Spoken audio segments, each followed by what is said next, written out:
നമസ്കാരം. മോഡി സർക്കാർ നടപ്പിലാക്കാൻ തീരുമാനിച്ചിരുന്ന ത്രിഭാഷാ നയത്തെ നഖശിഖാന്തം എതിർക്കുന്ന DMKയുടെ ഇരട്ടത്താപ്പ് പൊളിച്ചടുക്കിയിരിക്കുകയെന്ന് ആന്ധ്ര ഉപമുഖ്യമന്ത്രിയും നടനുമായ പവൻ കല്യാൺ. ഇഷ്ടമില്ലാത്ത അച്ചി തൊട്ടതൊക്കെ കുറ്റം എന്നതുപോലെ കേന്ദ്ര സർക്കാരിനെ കണ്ണിൽ പിടിക്കാത്തത് കൊണ്ട് തന്നെ സർക്കാരിന്റെ ഈ നയത്തിനെതിരെ രംഗത്തെത്തിയിരിക്കുന്നത്. ഹിന്ദി കൊണ്ട് തമിഴ്നാട്ടിൽ വരുമാനമുണ്ടാക്കാൻ അറിയാം, എന്നാൽ ഹിന്ദിക്ക് അയിത്തവുമാണ്. ഇതെന്തു ന്യായമെന്നാണ് പവൻ ചോദിക്കുന്നത്. തമിഴ് സിനിമകൾ ഹിന്ദിയിൽ ഡബ്ബ് ചെയ്ത് ദേശീയ തലത്തിൽ പ്രേക്ഷകരെ നേടുന്നതിൽ സാമ്പത്തിക നേട്ടമുണ്ടാക്കുന്നതിനും തമിഴ്നാടിന് ഒരു പ്രശ്നവുമില്ല. വിദ്യാർത്ഥികൾ ഹിന്ദി ഭാഷ പഠനമാക്കുമ്പോൾ ഭാഷാ നയം പറഞ്ഞ് DMK ഇരട്ടത്താപ്പ് കളിക്കുന്നത്. ബോളിവുഡിൽ നിന്നും അവർക്ക് പണം വേണം, പക്ഷേ ഹിന്ദിയെ അംഗീകരിക്കാനാവില്ല. അതെന്തുതരം ലോജിക്ക എന്നായിരുന്നു പവൻ കല്യാണിന്റെ ചോദ്യം. ആന്ധ്രാപ്രദേശിലെ ജനസേന പാർട്ടിയുടെ സ്ഥാപകനായ പവൻ കല്യാൺ കേന്ദ്രത്തിൽ BJPയാണ് പിന്തുണയ്ക്കുന്നത്. സത്യത്തിൽ പവൻ ചൂണ്ടിക്കാണിച്ചത് സത്യമില്ലേ? വേണ്ട എന്ന് വെക്കുകയാണെങ്കിൽ ഒന്നും വേണ്ടെന്ന് വെക്കണം. അതിൽ ഹിന്ദിയെ വിറ്റുണ്ടാക്കുന്ന വരുമാനവും വേണ്ടെന്ന് വെക്കണം. അതല്ലേ ശരിയായ നിലപാട്? എന്തായാലും സത്യത്തിനും ന്യായത്തിനും വേണ്ടി നിലകൊള്ളുന്നവരെ വിമർശിക്കാൻ ഒരു കൂട്ടർ ഇറങ്ങിത്തിരിക്കും. അത് പവന്റെ കാര്യത്തിലും വേറെ മാറ്റമൊന്നും ഉണ്ടായില്ല.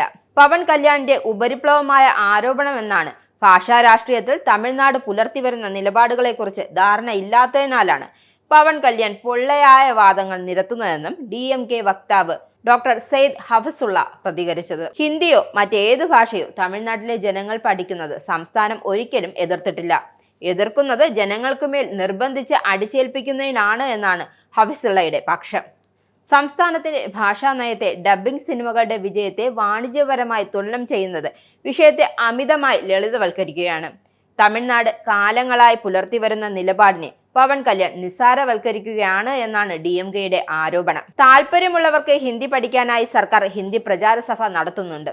ആളുകൾക്ക് ഹിന്ദി പഠിക്കണമെന്നുണ്ടെങ്കിൽ അവർക്ക് അങ്ങനെ ചെയ്യാമെന്നും ദേശീയ വിദ്യാഭ്യാസ നയത്തിലൂടെയും PM ശ്രീ വിദ്യാലയങ്ങളുടെയും കേന്ദ്ര സർക്കാർ ഹിന്ദി നിർബന്ധിത ഭാഷയാക്കുമ്പോൾ പ്രശ്നമുയരുന്നതെന്നും ഹഫസുള്ള ചൂണ്ടിക്കാട്ടുന്നു. 1938 മുതൽ ഞങ്ങൾ ഹിന്ദിയെ എതിർത്തുകൊണ്ടിരിക്കുകയാണെന്നും തമിഴ്നാട് എക്കാലവും പിന്തുടർന്ന ദ്വിഭാഷാ ഫോർമുല ഞങ്ങൾ സംസ്ഥാന നിയമസഭയിൽ പാസാക്കിയതിൽ വിദ്യാഭ്യാസ മേഖലയിലെ വിദഗ്ധരുടെ ഉപദേശങ്ങളുടെയും നിർദ്ദേശങ്ങളുടെയും അടിസ്ഥാനത്തിലാണ്, അല്ലാതെ അഭിനേതാക്കളുടെ ഇഷ്ടത്തിനല്ല എന്നാണ് വിമർശനം. എന്തൊക്കെ വിമർശനങ്ങൾ വന്നാലും അവസാനം സ്റ്റാലിനും BJPയുടെ വഴിയിൽ വരുമെന്ന കാര്യത്തിൽ ഒരു സംശയവും വേണ്ട. നിങ്ങൾക്കും ആനന്ദ മീഡിയയുടെ പ്രേക്ഷകരിൽ ഒരാളാകണ്ടേ? യൂറോപ്പിലും US-ലും ആഫ്രിക്കയിലുമടക്കം പ്രവാസികൾ ഉള്ളയിടങ്ങളിലൊക്കെ ജനപ്രിയ ചാനലുമായി ആനന്ദ് മീഡിയ ഒപ്പമുണ്ട്. ഏഷ്യാനെറ്റ് ഫ്ലവേഴ്സ് അടക്കം നിങ്ങളുടെ വിരൽത്തുമ്പിലെത്തും. ആദ്യം റോക്കു ബോക്സ് സ്വന്തമാക്കുക.